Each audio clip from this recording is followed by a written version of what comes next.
Quero convidar os irmãos que abram suas Bíblias no Evangelho de João, capítulo 11, versículos 1 ao 16, dando continuidade à nossa sequência no Evangelho de João.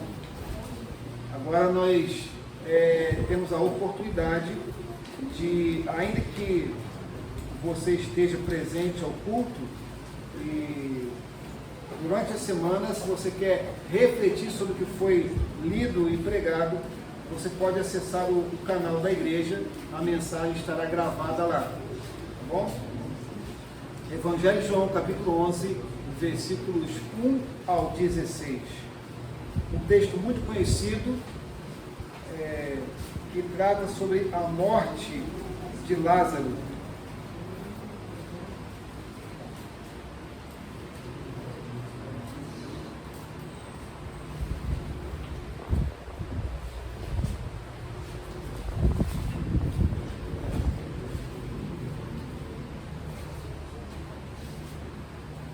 Diz assim a palavra do Senhor: havia um homem chamado Lázaro. Ele era de Betânia, do povoado de Maria e de sua irmã Marta. E aconteceu que Lázaro ficou doente. Maria, sua irmã, era a mesma que derramara perfume sobre o Senhor e lhe enxugara os pés com os cabelos. Então, as irmãs de Lázaro mandaram dizer a Jesus: Senhor, aquele que amas está doente. Ao ouvir isso, Jesus disse: essa doença não acabará em morte, é para a glória de Deus, para que o Filho de Deus seja glorificado por meio dela. Jesus amava Marta, a irmã dela, e Lázaro. No entanto, quando ouviu falar que Lázaro estava doente, ficou mais 2 dias onde estava. Depois disse aos seus discípulos: vamos voltar para a Judeia. E eles disseram: Mestre, há pouco os judeus tentaram apedrejar-te, e assim mesmo vais voltar para lá? Jesus respondeu: o dia não tem 12 horas? Quem anda de dia não tropeça, pois vê a luz deste mundo. Quando anda de noite, tropeça, pois nele não há luz.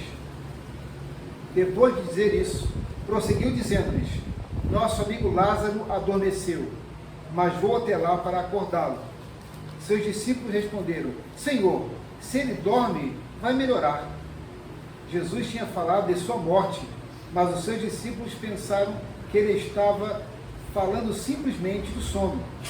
Então lhes disse claramente: Lázaro morreu, e para o bem de vocês, estou contente por não ter estado lá, para que vocês creiam, mas vamos até ele.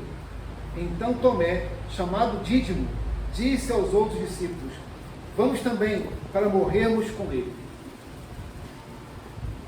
Quero enfatizar um texto aqui, quando Jesus afirma: essa doença não acabará em morte, mas é para a glória de Deus, para que o Filho de Deus seja glorificado por meio dela. Como que Jesus age? Qual é a maneira que Jesus age?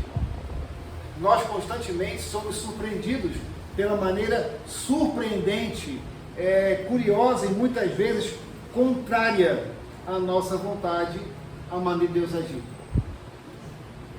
O modo como Jesus age, nem sempre ele pode ser compreendido por aqueles que esperam nele. Talvez se eu perguntasse e desse oportunidade para que os irmãos colocassem aqui quantas orações que os irmãos fizeram e elas não foram respondidas. Foram muitas delas. Graças a Deus, Deus não ouviu todas as minhas orações. Graças a Deus, o Senhor não ouviu todas as suas orações. Eu conheço um jovem, que hoje ele é um adulto, um jovem adulto, né?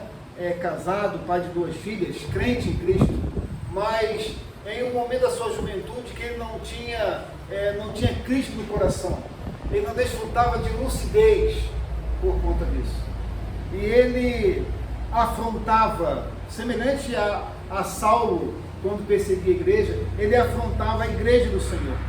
Ele parava diante da igreja e desafiava os irmãos, desafiava o próprio Deus.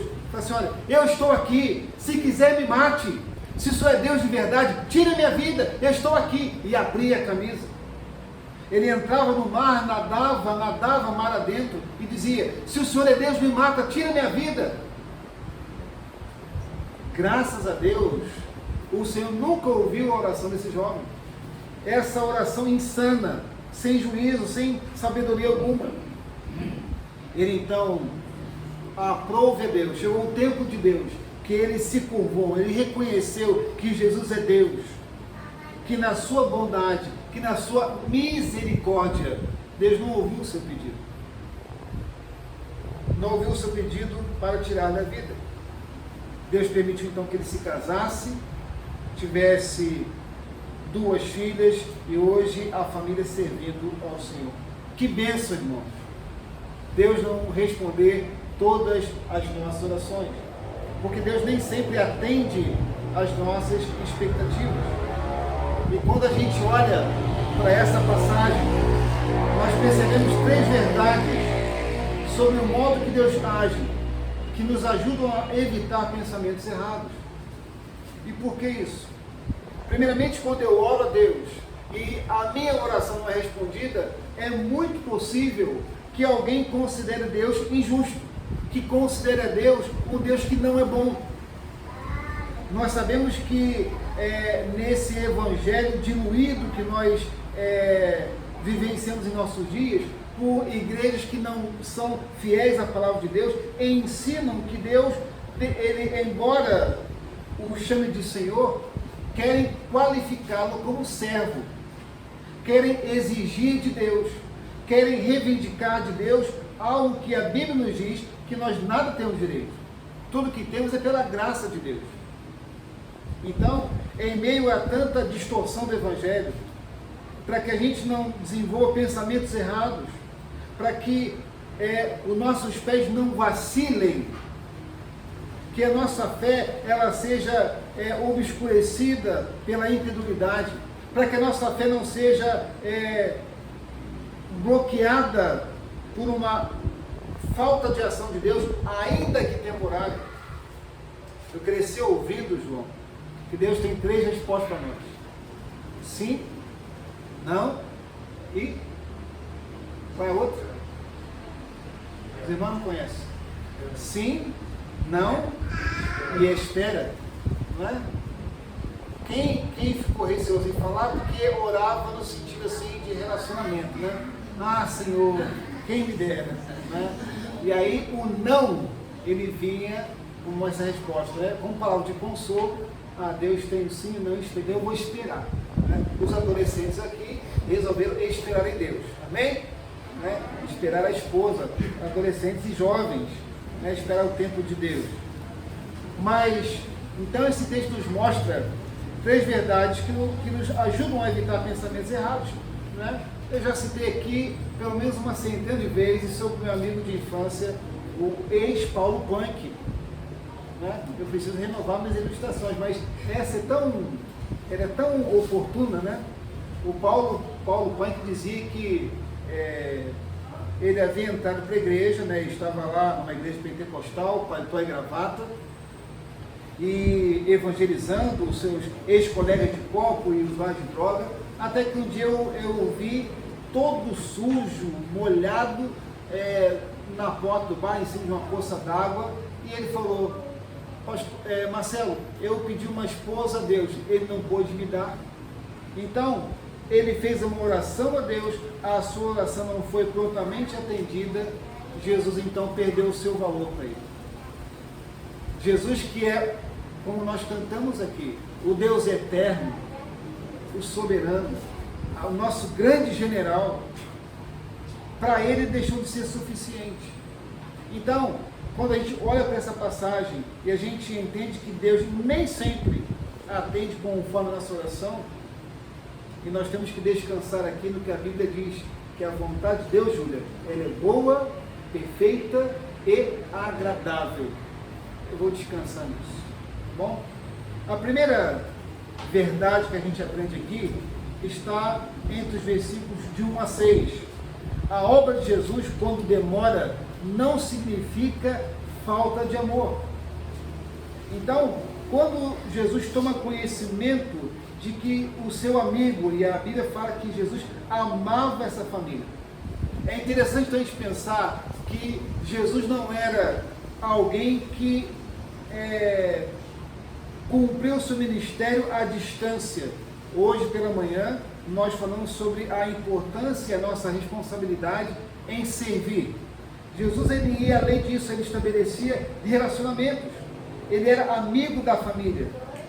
Jesus amava a Maria, a sua irmã Marta e também a Lázaro. Então ele toma conhecimento de que Lázaro estava morto. Ele usa aqui, é usada a expressão que ele estava adormecido. E aí eu quero também abrir um parênteses aqui. Alguns ensinam e até creem na chamada sono da alma.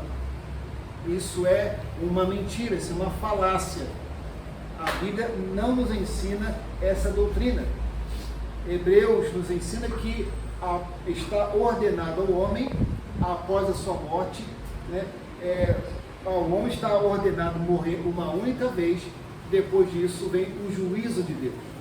Então, nenhuma alma fica lá em stand-by, esperando, certo?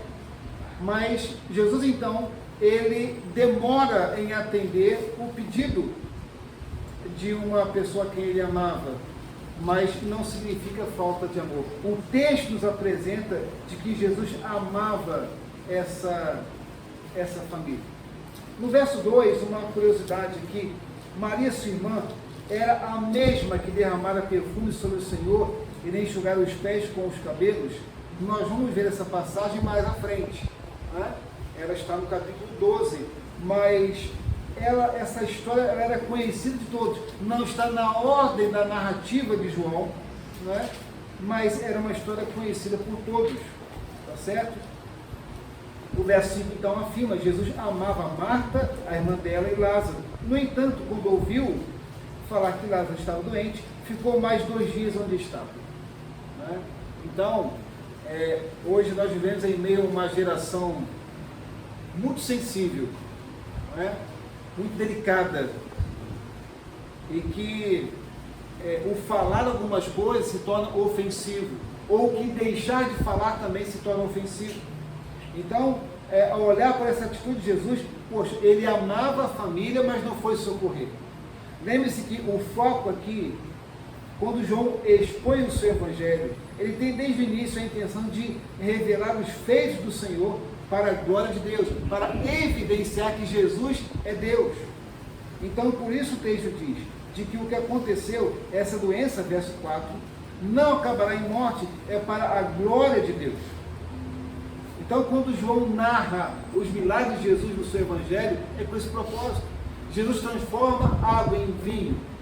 É o Senhor mostrando a sua soberania, a sua autoridade sobre aquilo que foge ao controle do homem.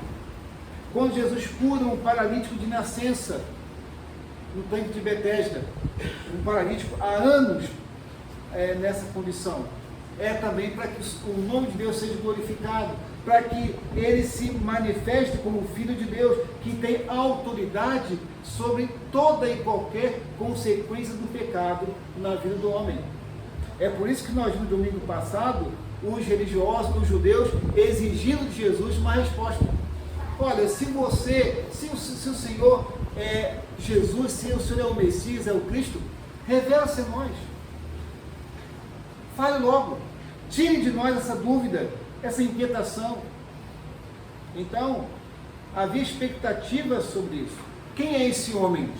O filho de José e Maria, o filho do carpinteiro, que fala diferente, que age diferente. É o mesmo então que nós vimos a versículos anteriores, que cura um cego de nascença. E Jesus então enfatiza.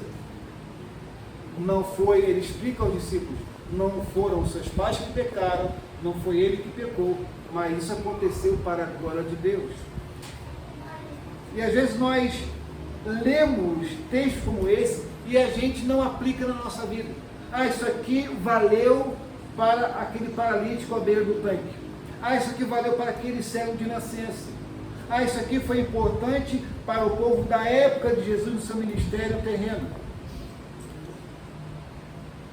Você crê de que tudo que acontece, se você está debaixo da direção de Deus, tudo que acontece é para a glória de Deus? Temos que crer nisso. Senão a nossa fé é uma fé corriqueira, como qualquer pessoa pode ter. Jó, capítulo 20, verso 30, diz assim: clamo a ti, ó Deus, mas não me respondes. Fico em pé, mas apenas olhas para mim.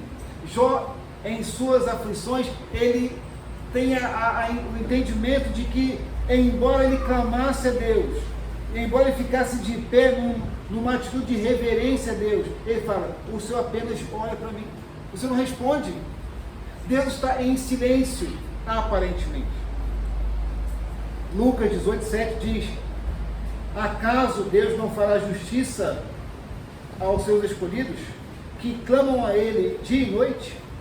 Continuará fazendo-os esperar? Olhem a exposição de Lucas aqui.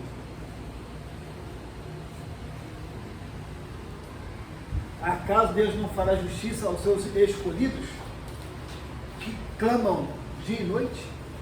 Continuará fazendo-os esperar? É curioso, porque Deus, Ele não somente nos incentiva a orar, mas Ele nos manda orar. O que nós aprendemos no Sermão do Monte? Batei, batei, e abri-se-vos-á. Ou seja, um bater constante, não é?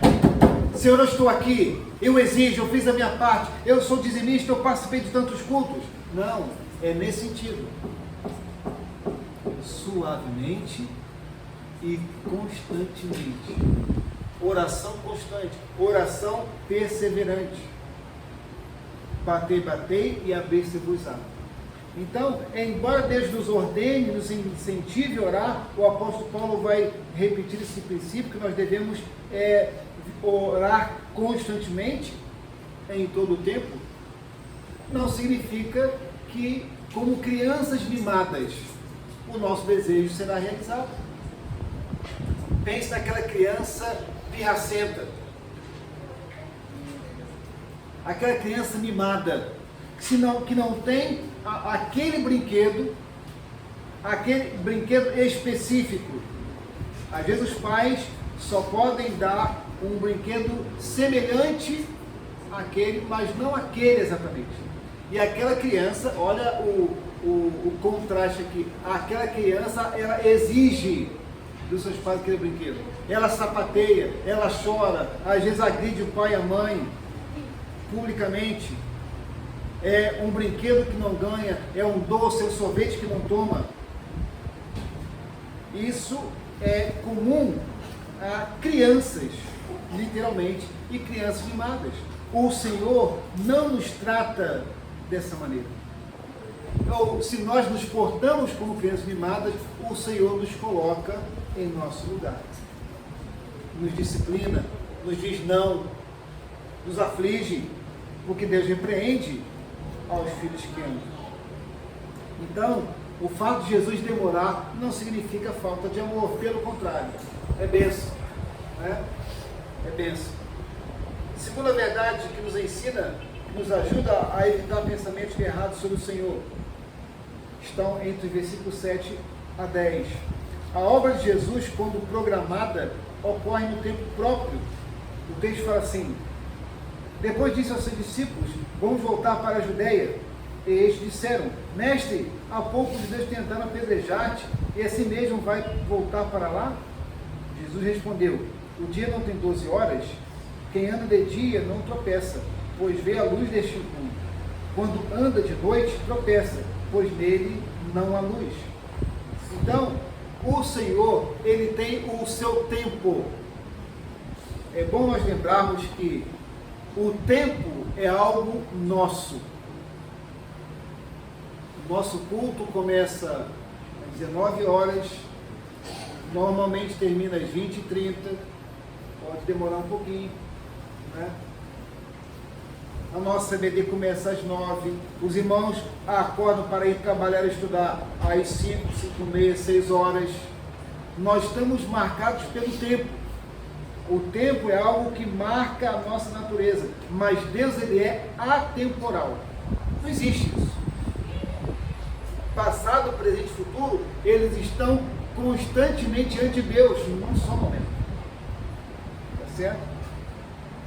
E eu quero citar aqui o texto que eu citei inicialmente, de João 2, versículos 3 e 4. Tendo acabado o vinho, a mãe de Jesus lhe disse: eles não têm mais vinho. Respondeu Jesus: que temos nós em comum, mulher?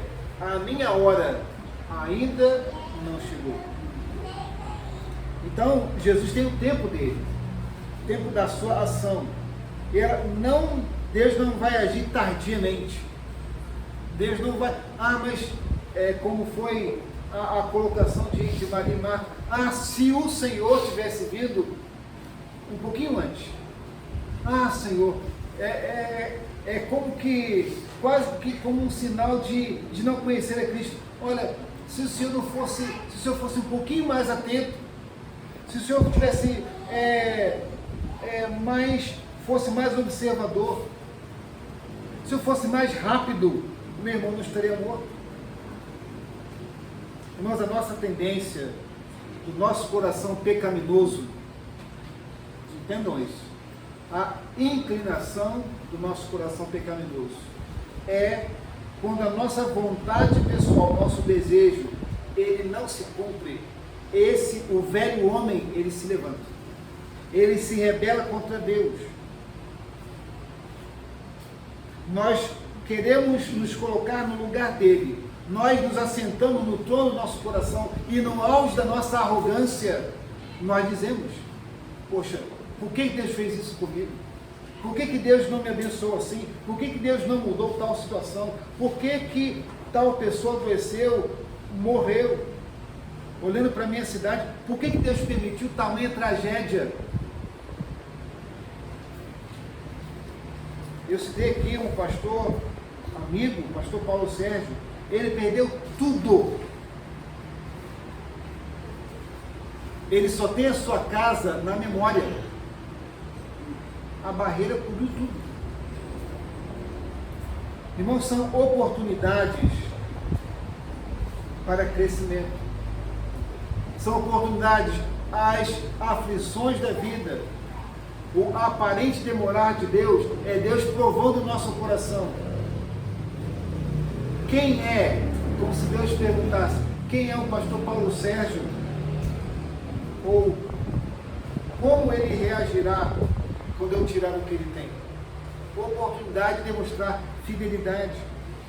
Hoje pela manhã nós pensamos em Deuteronômio 5:7, que Deus ordena ao seu povo que não tivesse outros deuses diante dele.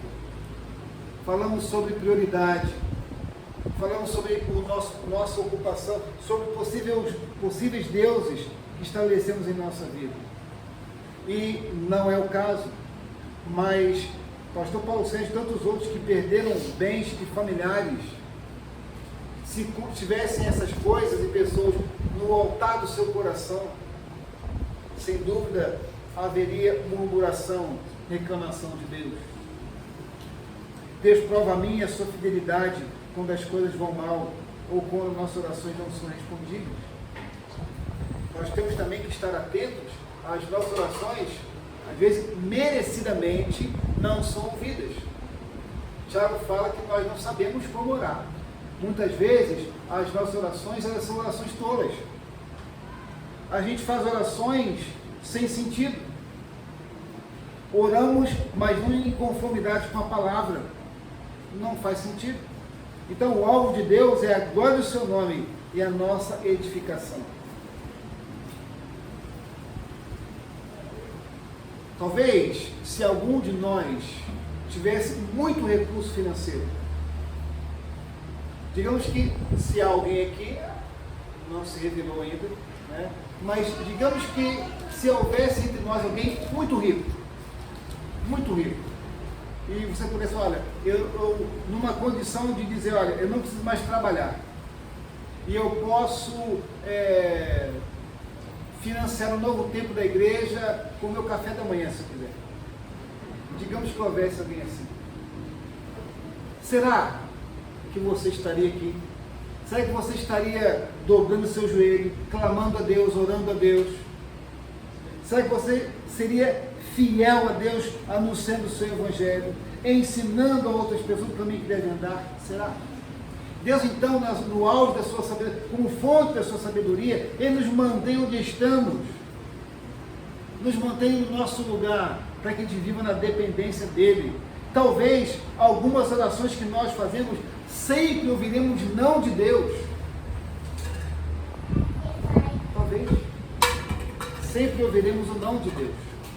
Deus quer nos manter aqui, em submissão. E aí, semelhante ao povo de Israel, enquanto a gente não aprende a depender dEle, a andar debaixo da sua nuvem, a atar da sua coluna de fogo, em caminhar debaixo da sua direção, submisso à sua palavra, obedecendo a Ele, nós não avançamos. Deus nos mantém aqui, como que andando em círculo no deserto. Deus tem o seu tempo. Quiseram aclamar Jesus como rei. Hosana, bendito que vem o nome do Senhor. Vamos fazer o rei. Só que na mente daqueles judeus, um rei político, um Messias que traria libertação política. Agora nós não mais seremos dominados por esse império que nos oprime, que nos limita. Jesus, opa, não é esse o meu chamado. Terceiro lugar, a terceira verdade que nós aprendemos pelo meio que Jesus age, para pensarmos corretamente sobre ele. A obra de Jesus, quando concluída, deve conduzir à fé. Versículos 11 a 16. Depois de dizer isso, prosseguiu dizendo-lhes: nosso amigo Lázaro adormeceu, mas vou até lá para acordá-lo. Responderam os discípulos: Senhor, se ele dorme, vai melhorar. Jesus tinha falado de sua morte, mas os seus discípulos pensaram que ele estava falando simplesmente do sono. Então, lhes disse claramente: Lázaro morreu, e para o bem de vocês, estou contente por não ter estado lá, para que vocês creiam, mas vamos até ele. Então Tomé, chamado Dídimo, disse aos outros discípulos: vamos também, para morrermos com ele. Atos, capítulo 9, versículos 32 ao 35, diz assim: viajando por toda parte, Pedro foi visitar os santos que viviam em Lida. Ali encontrou um paralítico chamado Enéas, que estava acamado fazia 8 anos. Disse-lhe Pedro: Enéas, Jesus Cristo vai curá-lo. Levante-se e arrume a sua cama. Ele se levantou imediatamente. Todos os que viviam em Lida e Sarona ouviram e se converteram ao Senhor. Quando Jesus conclui a sua obra, o propósito de Deus é levar as pessoas a conhecer a Cristo. O propósito eterno de Deus é glorificar o seu nome, é atrair as pessoas para si. Isso começa, irmãos, pela sua igreja. Começa por nós. Nós estamos no ano da maturidade. Será o tema do nosso aniversário de 18 anos. Aliás, cadê Leila? Hoje de manhã ela achou ruim comigo porque eu não a vi durante a mensagem e eu estava de óculos, né? Aí o apelo foi dizer, também, né? Mas 18 anos de idade merecemos um bolo, né? Então as boleiras de plantão, vamos ver se a gente consegue fazer para setembro um bolo. Então algumas cidades têm aqueles bolos, né? O maior bolo e tal. Vamos ver se a gente consegue fazer um bolo grande também. Então estamos no ano da nossa maturidade, 18 anos. Irmãos, entendam isso.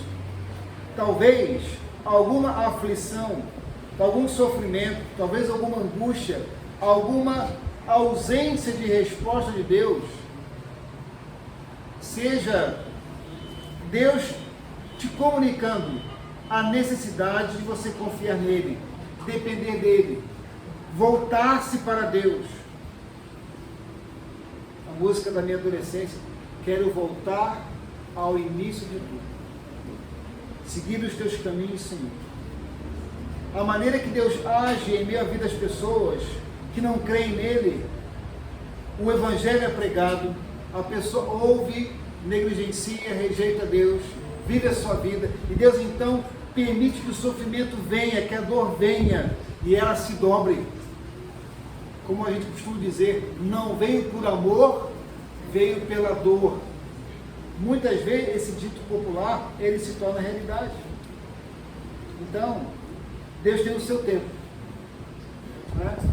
Eu quero, não escrevi aqui, mas quero aplicar nesse sentido. Nós vamos fazer 18 anos como igreja. Por que não somos no número maior? Por que não há mais líderes na igreja? Por que não há mais crianças? Por que não há mais jovens? Por que a nossa igreja não influencia mais o nosso bairro?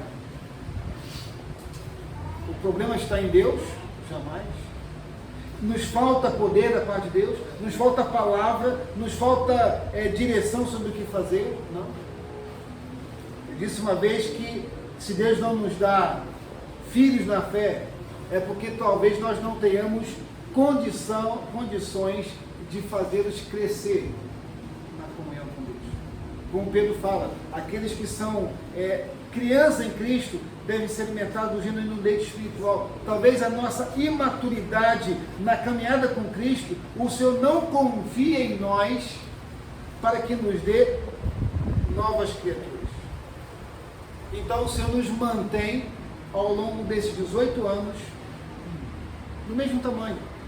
Nós não crescemos, não amadurecemos. Paulo falou aos colegas, olha, eu deveria falar a vocês como a espirituais, mas vocês são carnais. Vocês deveriam estar se alimentando de alimento sólido, mas eu tenho que dar para vocês leitinho, uma igreja imatura. Talvez Deus nos mantenha, embora a gente ore pelo crescimento da igreja, em maturidade, em crescimento numérico, para que Deus seja glorificado, Deus nos mantenha pequenos, investindo pouco pela nossa lentidão em obedecer, pela nossa lentidão em sermos prontos a servir com nossos dons e talentos. Deus nos mantém pequenos. Algumas aplicações além dessas. As pessoas que Jesus ama estão sujeitas a todos os problemas comuns da vida. Eu vou esmiuçar um pouco isso aqui. O que eu quero dizer, eu quero combater aqui a ideia de falsos profetas, falsos pastores, falsas igrejas, que ensinam para muitas pessoas, pare de sofrer. Deus te chamou para ser cabeça e não cauda. Você nasceu para triunfar. As pessoas que Jesus ama estão sujeitas a problemas comuns da vida. Por que Deus permitiria que um servo, o qual Ele chamou para o ministério, perdesse toda a sua casa? Falei que domingo retrasado perdemos uma irmã na segunda Batista de Petrópolis, a irmã Celi, de uma maneira trágica. Por que Deus leva os seus queridos de uma maneira tão dura? Problemas, momentos difíceis acontecem com aqueles que Jesus ama também. É Deus lapidando, purificando-nos como ouro. A fé em Cristo não é uma vacina contra a dificuldade. Né? Muitas pessoas olham e apresentam a Jesus como um amuleto, de uma maneira mística. Está repreendido no nome de Jesus, está curado no nome de Jesus. Jargões, frases de efeito, como eu citei anteriormente, que uma irmã falou a respeito da Cleide, está curado em nome de Jesus. Deus tem o seu tempo. Por causa disso, nós não devemos viver inconformados com as doenças, com mortes e tristezas que vêm sobre nós. Temos que viver a vida. Temos que viver a vida. E são oportunidades, irmãos, para que a gente cresça. As doenças, as mortes, as tristezas, como temos estudado, são oportunidades para servirmos uns aos outros. Eu quero combater aqui alguns hábitos nossos.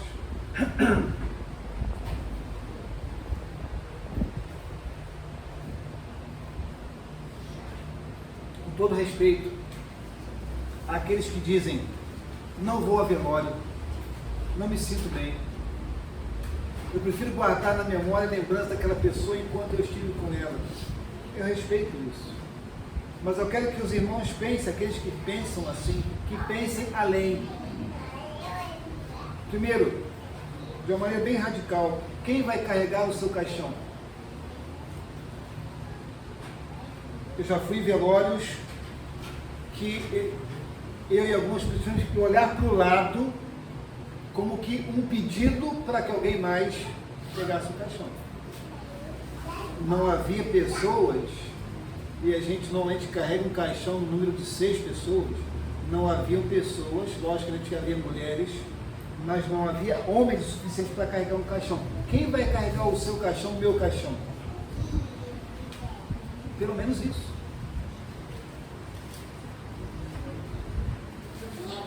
Eu concordo que aqueles que se mantiveram uma vida inteira sem servir na doença, sem servir no momento de tristeza, certamente o momento do velório não é o momento de aparecer.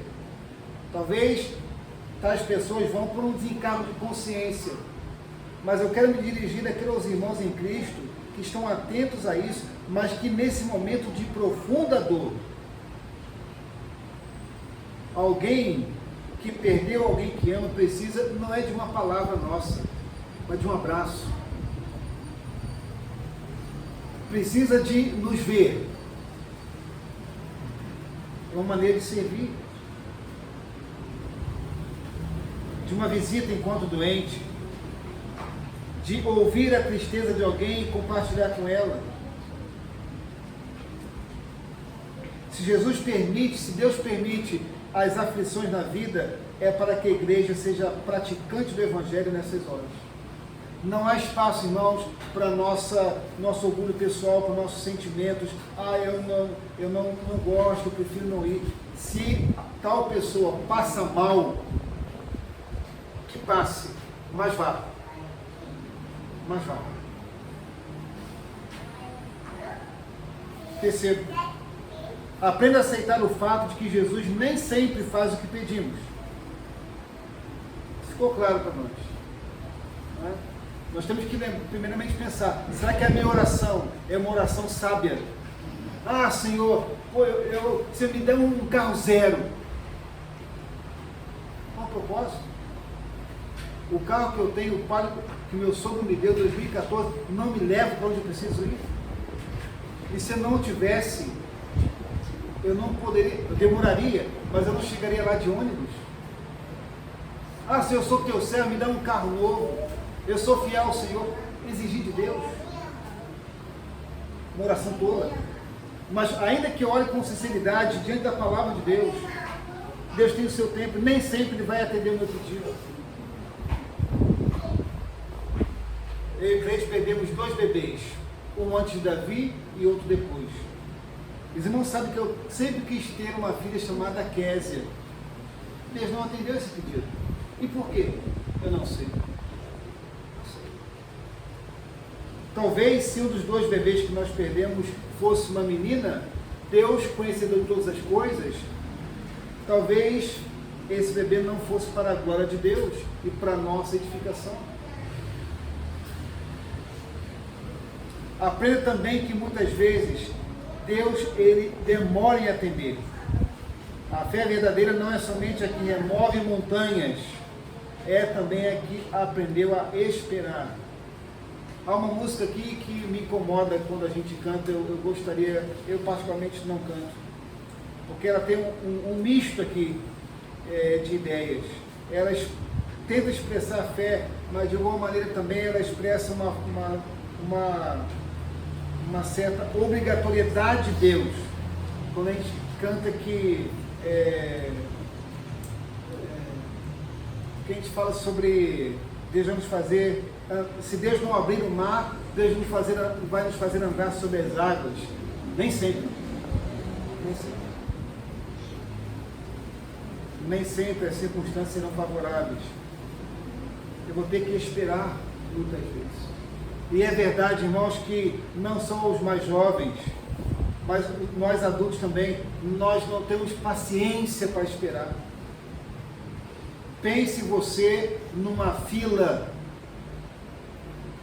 de banco, não é isso, Bruno? Aguardando o gerente. Né? E não tinha fila. Né? E a gente olha no relógio, poxa, por que não foi atendido ainda? Você está diante de uma lanchonete, um fast food. Gente, que demora. Por que eu não fui para outra lanchonete?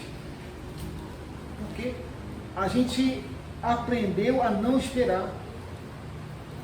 E alguém sabiamente disse, né, quando alguma mãe, algum pai fala para o filho, você demorou 9 meses para nascer, por que está com pressa? Só a gente não aplica isso para a gente. Temos que esperar. Né? É possível que Deus demore a atender. A minha mãe, eu era pequeno ainda, nós morávamos num lugar, e aí a Eliane agora vai se identificar comigo. Na primeira casa nossa em Petrópolis, era uma casa alugada, os donos eram alemães, na rua Bartolomeu de Guzmão, no Buraco do Sapo. Petrópolis também tem. Agora eu te entreguei publicamente. Né? E às vezes o aluguel atrasava. E os donos da casa, eles ofendiam meus pais. Né? Ofendiam meus pais.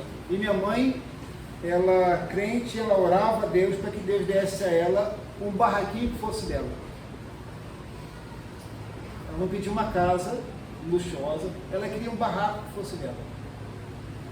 Demorou-se 25 anos para a gente ter a nossa casa.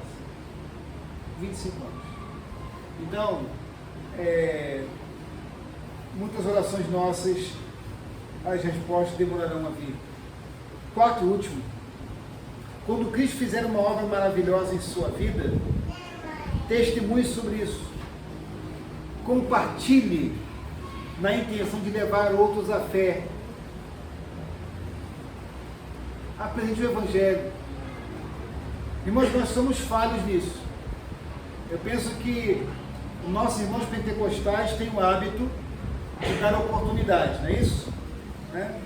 Então, quando você visita uma igreja de nossos irmãos pentecostais, você sabe que você vai ter uma oportunidade para levar uma palavra, né? Dar um testemunho. Se você canta, você vai cantar. Se você toca, você vai tocar. Se você não faz nenhuma coisa nem outra, você vai poder ler um texto e falar alguma coisa. Oportunidade.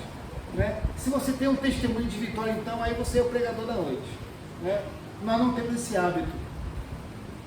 Mas o que a gente aprende com esse texto é que quando Deus age na nossa vida, e particularmente quando temos uma resposta de oração, devemos compartilhar.